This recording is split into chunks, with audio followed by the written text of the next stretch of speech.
স্বৈরাচার পতনের পর ইতিহাসের পাতায় নতুন এক অধ্যায়।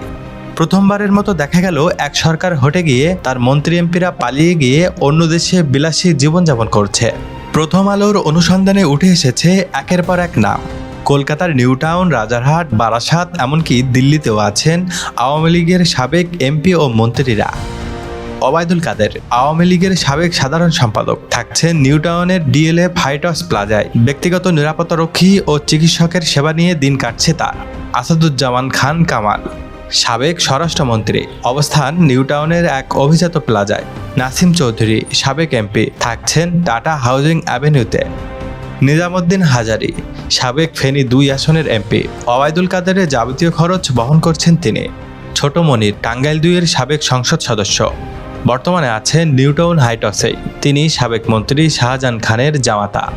কলকাতাবাসীর মধ্যে দেখা দিয়েছে মিশ্র প্রতিক্রিয়া। কেউ বলছেন বাংলাদেশের নেতারা ভারতে কেন অতিথি হয়ে থাকছেন, আর সাধারণ বাঙালি মানুষকে বাংলাদেশি বলে পুশব্যাক করা হচ্ছে।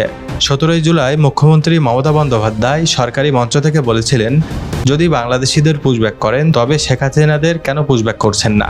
কলকাতা শহরের সাধারণ মানুষ বলছেন, আমাদের ট্যাক্সের টাকায় কেন চলবে শেখ হাসিনা আর তার সাঙ্গপাঙ্গদের বিলাসবহুল জীবন।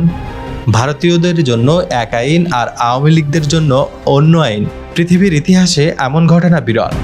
একটা সরকার পড়ে গেছে আর সেই সরকারের নেতা, এমপি, মন্ত্রীরা অন্য দেশে বিলাসবহুল জীবনযাপন করে বেড়াচ্ছে। ভারত সরকার কি পদক্ষেপ নেবে? বাংলাদেশ কি কখনো তাদের ফিরিয়ে আনবে? আপনার মতামত জানান কমেন্ট বক্সে এবং শেয়ার করে ছড়িয়ে দিন এই চিত্র। এখনই সময় সত্যকে সামনে আনার।